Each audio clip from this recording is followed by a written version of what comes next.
नमस्कार। ओम नमः शिवाय।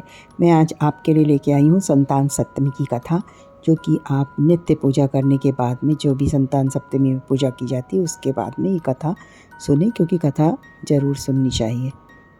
यदि आप मेरा वीडियो पहली बार देख रहे हैं तो प्लीज़ चैनल को सब्सक्राइब कर लें। एक दिन महाराज युधिष्ठिर ने भगवान से कहा कि हे प्रभु, कोई ऐसा उत्तम व्रत बतलाइए जिसके प्रभाव से मनुष्यों के अनेकों सांसारिक क्लेश दुख दूर होकर वे पुत्र एवं पौत्रवान हों। यह सुनकर भगवान बोले, हे राजन, तुमने बड़ा ही उत्तम प्रश्न किया है। मैं तुमको एक पौराणिक इतिहास सुनाता हूँ, ध्यानपूर्वक सुनो। एक समय लोमस ऋषि ब्रज राज की मथुरापुरी में वसुदेव देवकी के घर गए।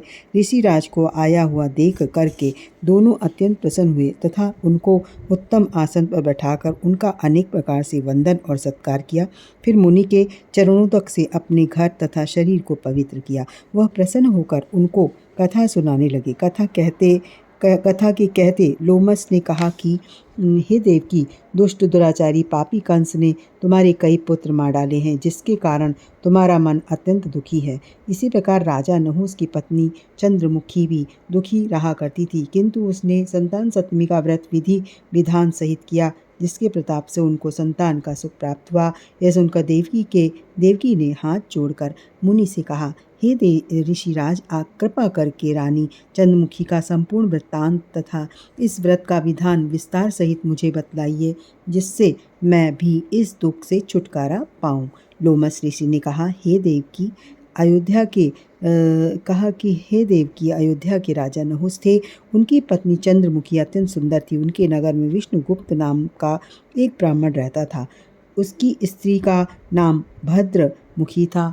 वह भी अत्यंत सुंदरी थी। रानी और ब्राह्मणी में अत्यंत प्रेम था। एक दिन वे दोनों सरयू नदी में स्नान करने के निमित्त गईं। वहां उन्होंने देखा कि अन्य बहुत सी स्त्रियां सरयू नदी में स्नान करके निर्मल वस्त्र पहनकर एक मंडप में शंकर एवं पार्वती की मूर्ति स्थापित करके पूजा कर रही थी।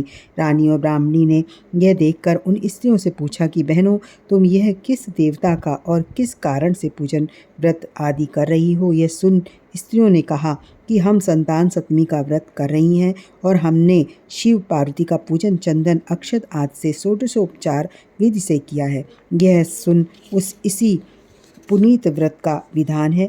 यह सब इसी पुनीत व्रत का विधान है। यह सुनकर रानी और ब्राह्मणी ने भी इस व्रत के करने का मन ही मन संकल्प किया और वापस लौट आई। ब्राह्मणी भद्रमुखी तो इस व्रत को नियम पूर्वक करती रही, किंतु रानी चंद्रमुखी राजमद के कारण कभी इस व्रत को करती, कभी नहीं करती, कभी भूल ही जाती। कुछ समय बाद दोनों मर गईं। दूसरे जन्म में रानी बदरिया और ब्राह्मणी ने मुर्गी की योनि पाई, परंतु ब्राह्मणी मुर्गी की योनि में भी कुछ नहीं भूली और भगवान शंकर तथा पार्वती जी का ध्यान करती रही। उधर रानी बदरिया की योनि में भी सब कुछ भूल गई। थोड़े समय बाद दोनों ने यह देह त्याग दी। अब इनका तीसरा जन्म मनुष्य योनि में हुआ। उस ब्राह्मणी ने देखा एक ब्राह्मणी के यहाँ कन्या के रूप में जन्म लिया। उस ब्राह्मण ने कन्या का नाम भूषण देवी रखा तथा विवाह गोकुल निवासी अग्निशील ब्राह्मण से कर दिया। भूषण देवी इतनी सुंदर थी कि वह आभूषण रहित होते हुए भी अत्यंत सुंदर लगती थी। कामदेव की पत्नी रति भी उसके सम्मुख लजाती थी।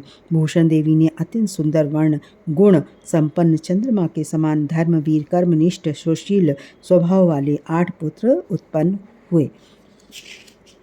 यह सब शिव जी के व्रत का पुनीत फल था। दूसरी ओर शिव विमुख रानी के गर्भ से कोई पुत्र नहीं हुआ। निःसंतान दुखी रहने लगी। रानी और ब्राह्मणी में जो प्रीति पहले जन्म में थी वह अब भी बनी रही। रानी जब वृद्ध अवस्था को प्राप्त होने लगी तब उसके गूंगा, बहरा तथा बुद्धिहीन अल्पायु वाला पुत्र हुआ। वह 9 वर्ष की आयु में इस क्षण भंगुर संसार को छोड़कर चला गया। अब तो रानी पुत्र शोक से अत्यंत दुखी होकर व्याकुल रहने लगी। दैवयोग से भूषण देवी ब्राह्मणी रानी के यहाँ अपने पुत्रों को लेकर पहुंची। रानी का हाल सुनकर उसे भी बहुत दुख हुआ, किंतु इसमें किसी का क्या बस। कर्म और प्रारब्ध के लिखे को स्वयं ब्रह्मा भी मेट नहीं सकते। रानी कर्मच्युत भी थी, इसी कारण उसे दुख भोगना पड़ा।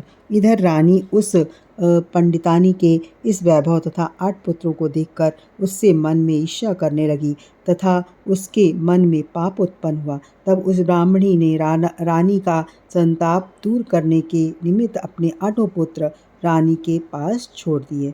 रानी ने पाप के वशीभूत होकर उन ब्राह्मण पुत्रों की हत्या करने के विचार से लड्डू में विष यानी जहर मिलाकर उनको भोजन करा दिया, परंतु भगवान शंकर की कृपा से एक भी बालक की मृत्यु न हुई। यह देखकर तो रानी अत्यंत ही आश्चर्यचकित हो गई और इस रहस्य का पता लगाने की मन में ठान ली। भगवान की पूजा से निवृत्त होकर जब भूषण देवी आई तो रानी ने उससे कहा कि मैंने तेरे पुत्रों को मारने के लिए इनको जहर मिलाकर लड्डू खिला दिए, किंतु इनमें से एक भी नहीं मरा। तूने कौन सा दान पुण्य व्रत किया है जिसके कारण तेरे ये 6 पुत्र नहीं मरे और तू नित्य नए सुख भोग रही है? तेरा बड़ा सौभाग्य है। इसका भेद तू मुझसे निष्कपट होकर समझा, मैं तेरी बड़ी ऋणी रहूंगी। रानी के ऐसे 3 वचन सुनकर ब्राह्मणी कहने लगी, सुनो, तुमको 3 जन्म तक हाल कहती हूँ, सो ध्यानपूर्वक सुनना। पहले जन्म में तुम राजा नहुस की पत्नी थी और तुम्हारा नाम चंद्रमुखी था। मेरा भद्रमुखी था और मैं ब्राह्मणी थी। अब तुम अयोध्या में रहते थे और मेरी तुम्हारी बड़ी प्रीति थी। एक दिन तुम दोनों सरयू नदी में स्नान करने को गईं और दूसरी स्त्रियों को संतान सप्तमी का उपवास, शिव जी का पूजन अर्चन करते देखकर हमने इस उत्तम व्रत को करने की प्रतिज्ञा की थी, किंतु तुम सब भूल गई और झूठ बोलने का दोष तुम्हें लगा, जिसे तू आज भी भोग रही है। मैंने इस व्रत को आचार विचार सहित नियम पूर्वक सदैव किया और आज भी करती हूँ। दूसरे जन्म में तुमने बंदरिया का जन्म लिया तथा मुझे मुर्गी की योनि मिली। भगवान शंकर की कृपा से इस व्रत के प्रभाव तथा भगवान को इस जन्म में भी न भूली और निरंतर उस व्रत को नियमानुसार करती रही। तुम अपने बंदरिया के जन्म में भी भूल गई। मैं तो समझती हूँ कि तुम्हारे ऊपर यह जो भारी संकट है उसका एकमात्र यही कारण है कि दूसरा कोई इसका कारण नहीं हो सकता है। इसलिए मैं तो कहती हूँ कि आप अब भी संतान सप्तमी के व्रत को विधि सहित करिए, जिससे तुम्हारे सब संकट दूर हो जाए। लोमश ऋषि ने कहा, हे देव की भूषण ब्राह्मणी के मुख से अपने पूर्व जन्म की कथा तथा व्रत संकल्प इत्यादि सुनकर रानी को पुरानी बातें याद आ गईं और पश्चाताप करने लगी तथा भूषण ब्राह्मणी के चरणों में पड़कर क्षमा याचना करने लगी और भगवान शंकर पार्वती जी की अपार महिमा के गीत गाने लगी। उस दिन से रानी ने नियमानुसार संतान सप्तमी का व्रत किया, जिसके प्रभाव से रानी को संतान सुख भी मिला तथा संपूर्ण सुख भोग कर रानी शिवलोक को गई। भगवान शंकर के व्रत का ऐसा प्रभाव है कि पथभ्रष्ट मनुष्य भी अपने पथ पर अग्रसर हो जाता है और अनंत ऐश्वर्य भोग कर मोक्ष पाता है। लोमश ऋषि ने फिर कहा कि देवकी, इसलिए मैं तुमसे भी कहता हूँ कि तुम भी इस व्रत को करने का संकल्प अपने मन में करो और तो तुमको भी संतान सुख मिलेगा। इतनी कथा सुनकर देवकी हाथ जोड़कर लोमश ऋषि से पूछने लगी, हे ऋषिराज, मैं इस पुनीत उपवास को अवश्य करूंगी, किंतु आप इस कल्याणकारी एवं संतान सुख देने वाले उपवास का विधान, नियम, विधि आदि विस्तार से समझाइए। यह सुनकर ऋषि बोले कि हे देवकी, यह पुनीत उपवास भादों के महीने में शुक्ल पक्ष की सप्तमी के दिन किया जाता है।